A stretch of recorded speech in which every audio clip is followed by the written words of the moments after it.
সহিহ বুখারীর বর্ণনা, সালাসাতুন ফিল গার। বনী ইসরায়েলের জামানায় 3 জন লোক সফরে বেরিয়েছে। বানোয়াট ঘটনা না, এটা বুখারীর ঘটনা। সফরে বেরিয়েছে, মরুভূমির মাঝখানে প্রতিমধ্যে প্রচন্ড তুফান আর বৃষ্টি। বৃষ্টি থেকে বাঁচার জন্য এর একটা পাহাড়ের গুহার ভেতরে ঢুকেছে। হঠাৎ থান্ডার, বজ্রপাত, বিজলি, মুষলধারে বৃষ্টি। বৃষ্টির পানিতে পিচ্ছিল হয়ে উপর থেকে বিশাল প্রকাণ্ড একটা পাথরের খণ্ড এসে গুহার মুখের মধ্যে আটকে গিয়েছে। যেই গুহার মুখ দিয়ে তারা ঢুকেছে, ওইখানে বিশাল একটা পাথর গড়িয়ে এসে উপর থেকে বলল, অন্ধকার, ভিতরে কোনো আলো নাই, কোনো জনমানব নাই, বাঁচানোর কেউ নাই, কিচ্ছু দেখা যায় না, ঘুটঘুটে অন্ধকার। বাইরে থেকে আলো আর অক্সিজেন যে আসবে ওই সুযোগটাও নাই। 3 জন বুঝে গেল আমাদের মৃত্যু এখানেই হবে। আমাদের কঙ্কালগুলো শত শত বছর এখানে পড়ে থাকবে, কেউ উদ্ধারের জন্য আসবে না, ঠিক কিনা? বাঁচানোর কেউ নাই, অক্সিজেন যতটুকু আছে কিছুক্ষণ পরে এটাও শেষ হয়ে যাবে। 3 জনের একজন বলল, আমাদের বাঁচানোর কেউ নাই, একজন ছাড়া তিনি কে?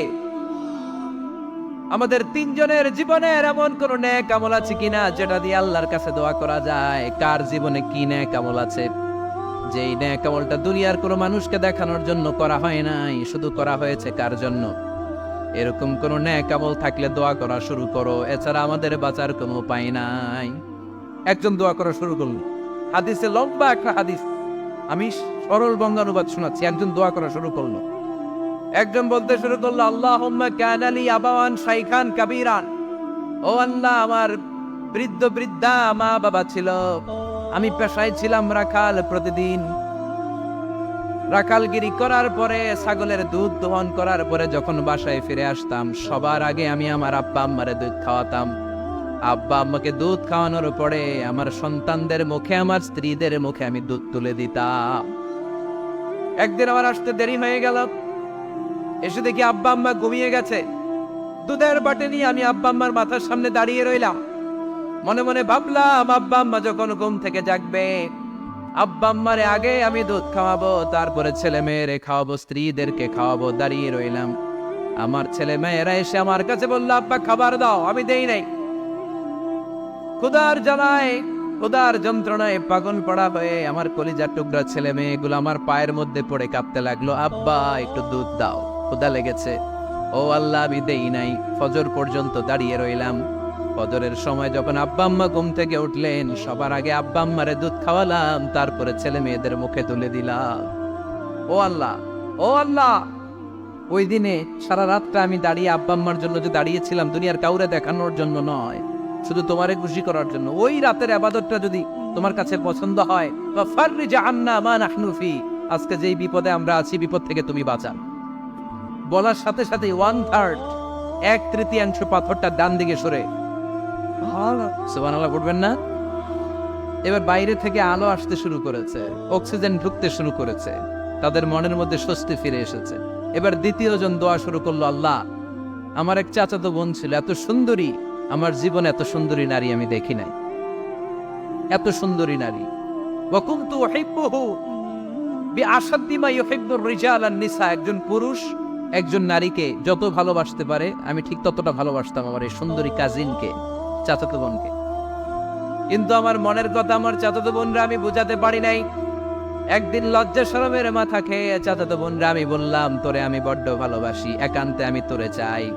চাচাতো বোন বলল, এত এত স্বর্ণ মুদ্রা যেদিন জমাতে পারবা ওই দিন আমারে পাবা।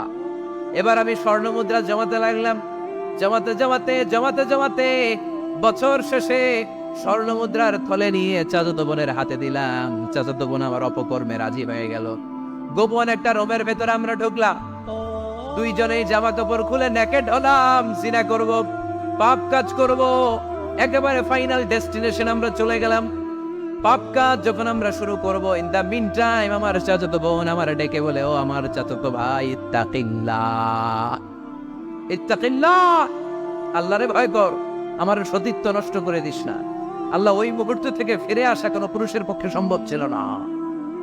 ইত্তাকিল্লাহ, এই বাক্যটা শুনে, তোমার আওয়াজ শুনে আমার কলিজার মধ্যে কাঁপুনি ছুটে গিয়েছে। তোমার নাম শুনে আমি আর ধৈর্য ধারণ করতে পারি নাই। চিৎকার মেরে জামা পেড়ে ওই ঘর থেকে বের হয়ে গেলাম। ও আল্লাহ, শুধুমাত্র কেবলমাত্র একমাত্র তোমার ভয়ে ওই দিন আমি আমার চাচাতো বোনের সাথে পাপ কাজে লিপ্ত হই নাই। আল্লাহ রে, ওই দিনের আমলটা যদি তোমার দরবারে কবুল হয়ে থাকে, আজকের বিপদের দিনে তুমি আমাদের বাঁচাও। বলা মাত্রই এই দোয়া আল্লাহর কাছে এত কবুল হয়েছে, কারণ আল্লাহর ভয় এটা পৃথিবীর সবচেয়ে বড় ইবাদত। চিল্লায় বলেন ঠিক কিনা? যাদের হৃদয়ে আছে আল্লাহর ভয়, তারা কবু পথ ভুলে যায় না। আল্লাহর প্রেম ছাড়া এই দুনিয়ায় কারো কাছে কোনো কিছু চায় না। ঠিক কিনা? আল্লাহর ভয় আল্লাহর কাছে সবচেয়ে বড় প্রিয় ইবাদত। আল্লাহর কাছে দোয়াটা এত পছন্দনীয় হয়েছে, মুহূর্তের মধ্যে 2/3 পাথরটা গুহার মুখ থেকে ডান দিকে সরে যায়। 2/3 পাথর এখন সরে গিয়েছে। এবার তারা বেরোতে চেষ্টা করলো, দেখা যায় হাত বেরোয়, কারো পা বেরোয়, মাথা বেরোয়, কিন্তু পুরো বডিটা নিয়ে বেরোয়া যায়। বাকি আছে কয়জন? কথা কন। এবার 3 নাম্বার লোক দোয়া করতে শুরু করেছে, আল্লাহ ইন্নী ইস্তাজারতু বুজারা ফাদাফাতু সামানাহুম। আল্লাহ, আমি অনেকগুলো শ্রমিক ভাড়া করেছিলাম, তাদেরকে দিয়ে কাজ করিয়ে তাদের ঘাম শুকিয়ে যাওয়ার আগে প্রত্যেকটা শ্রমিকের পারিশ্রমিক আমি দিয়ে দিয়েছি। সবগুলো শ্রমিক আমার কাছ থেকে পারিশ্রমিক বুঝে নিয়েছে, একজন ছাড়া। একজন না নিয়ে চলে গেছে। তার টাকা তারে আমি বুঝাই দিতে পারি নাই। তার রেখে যাওয়ার টাকা দিয়ে আমি কয়েকটা ছাগল কিনলাম। ওই ছাগল পালতে পালতে বাচ্চা দিল, আরো বাচ্চা দিল, দিতে দিতে বিশাল ছাগলের ডেইরি ফার্ম বানালাম। 1 যুগ পরে ওই শ্রমিক এসে বলে, এ আমার মালিক, 12 বছর আগে তোমার কাছে কাজ করেছিলাম, টাকা কিন্তু নেই নাই, টাকা দাও। আমি বললাম, ওই যে বিশাল ছাগলের বড় একটা ডেইরি ফার্ম দেখা যায়, পুরো ডেইরি ফার্ম তোমার, ডেইরি ফার্মটা তুমি নিয়ে যাও।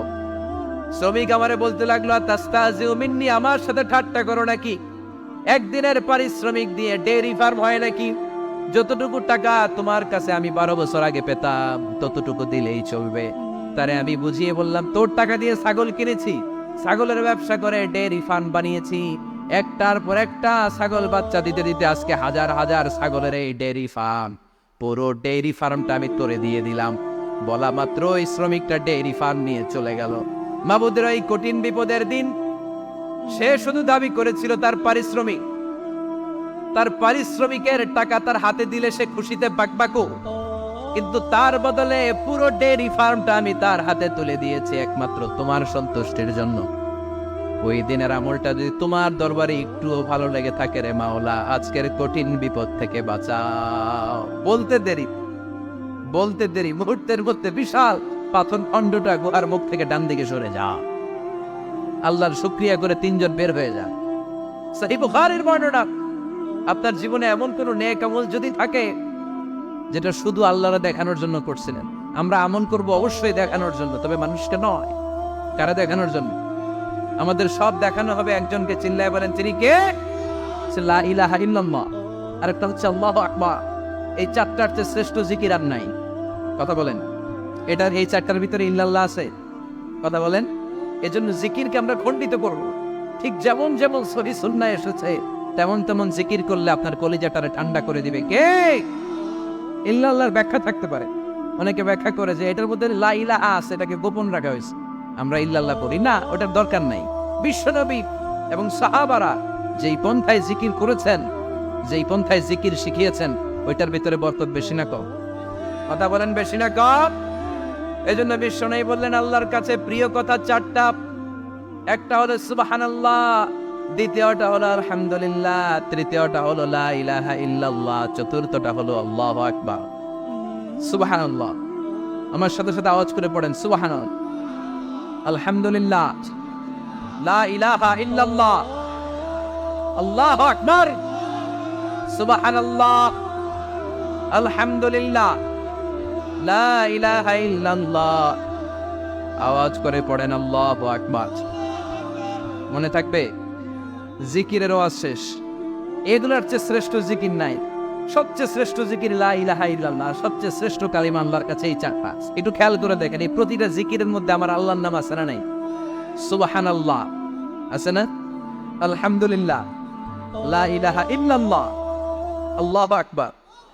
আল্লাহ ছাড়া, আল্লাহর নাম থাকবে না, যেই শব্দের মধ্যে ওই সমস্ত নাম আর হুই হুই হুই হুই, এগুলো দিয়ে কোনো জিকির করা যাবে।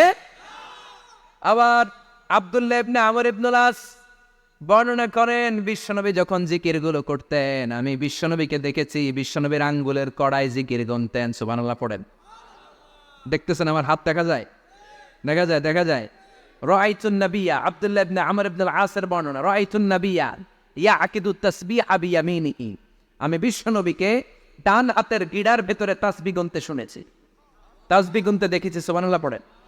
এখন আমরা লম্বা তাসবিহ ছড়া নেই না, এটা জায়েজ।